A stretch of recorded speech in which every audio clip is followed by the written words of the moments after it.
영화 연출에 관한 간단한 이야기를 좀 개괄적으로 해보도록 하겠습니다. 근데 연출이 뭔지에 대한 이야기를 하려면 여러분들의 상황과 좀 비교해서 얘기하자면 간단하게 얘기할 수 있는 지점이 하나 있습니다. 저도 이제 여러분들과 똑같이 미대 입시를 했었어요.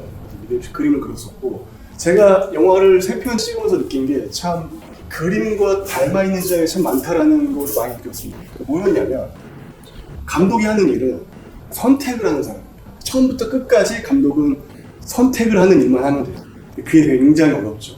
뭐 제일 처음 따지면은 어떤 이야기를 할까? 수많은 이야기들 중에서 이 이야기를 해야겠다 하고 선택할 수도 있고, 아니면 머릿속에 이 이야기를 내가 각본 작업을 해서 해봐야겠다 부터 어떤 배우랑 할까? 어떤 스텝과 할까? 어디에서 찍을까? 그리고 이제 다 찍고 나서는 어떤 장면을 내가 쓸까? 어떤 음악을 붙일까? 그 다음에 완성되고 나서는 뭐 어떤 곳에 개봉을 할까? 뭐 이런 모든 것들을 처음부터 끝까지 선택을 하는 사람이라고 생각하시면 돼요. 근데 여러분들도 이제 그림 한 장을 그리는 데 있어서 수많은 선택을 하잖아요. 어떤 붓으로 할까? 어떤 색을, 어떤 물감의 농도를, 어떤 물의 농도로 섞어서 어떤 붓질을 할까? 여기를 어떻게 보여줄까? 이런 선택을 하는 사람이잖아요. 그러니까 선택을 한다는 게 감독과 그 그림 그리는 작가로서 굉장히 유사하다라고 생각하시면 되겠습니다. 그래서 제가 이제 연출적으로 오늘 좀 보여드릴 감독은 말씀드린 것처럼 봉준호 감독님인데, 봉준호 감독님을 다 알고 계시죠? 봉준호 감독님은 미대 입시를 하신 분은 아니지만 그림하고 굉장히 밀접하신 분이에요. 일단 스토리보드를 다 본인이 그리십니다. 처음부터 끝까지.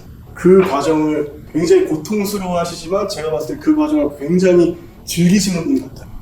왜냐면 스토리보드라는 게 이제 역할과 기능을 따졌을 때 예술적 가치는 전혀 없거든요. 영화 시나리오도 마찬가지. 노벨 문학상의 소설, 수필, 시는 해당되겠지만 시나리오는 그거에 비하면은 거의 가치가 없다라고 보시면 돼요. 예술적 가치입니다. 다 뭐에 필요한 거냐면 영화를 찍기 위해서 필요한 역할과 기능이에요.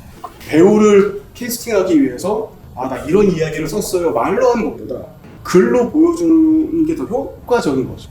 그럼 이제 배우들은 내가 이런 역할이구나 해석할 수 있는 거고, 스태프들도 그 텍스트를 보고 촬영 감독님은 이 영화는 어떤 카메라가 어울리겠다, 어떤 렌즈가 어울리겠다라고 고민할 수 있는 거고, 더 구체적으로 그런 준비를 할 수 있게 만든 서류가 스토리보드라고 생각하시면 되겠습니다.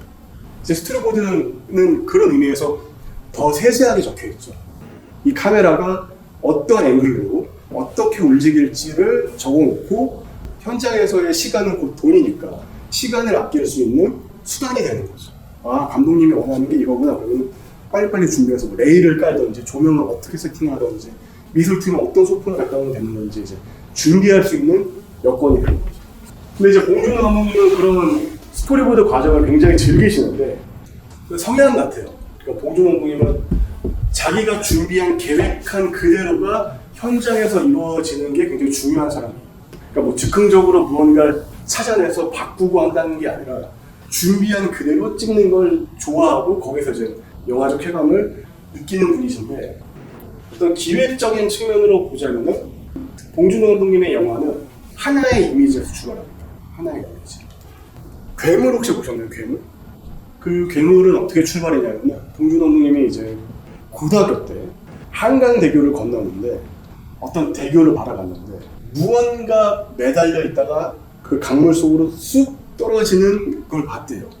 근데 무언가인지는 모르겠지만 자기는 그게 되게 이상한 거라고 확신을 했고, 그 순간 내가 언제 영화 감독이 된다면 꼭 이 순간으로 영화를 만들어야겠다라고 결정을 내렸다고 하시더라고요. 기생충 다 보셨나요? 네, 보셨다면 수많은 이미지들이 떠오르실 거예요. 과연 어떤 한 장면에서 출발했을까요? 어떤 보도를 보고 있는데 그 반지하에 물이 그 창문으로 콸콸콸 그 검은 흙탕물이 막 폭포수처럼 쏟아지는 그걸 보시고 이걸 영화로 만들어야겠다라고 생각하신 거예요. 그러니까 봉준호 감독님은 이미지에서 출발한다. 근데 어떤 이미지? 내가 이걸 찍고 싶다라는 이미지. 그러니까 봉준호 감독님은 여러분들의 어떤 상황과 좀 비교를 하자면 어떤 걸 그리고 싶다가 되게 분명하고 그 순간에 이제 선택이 영화적으로 이렇게 만들어진다고 생각하시면 되겠죠.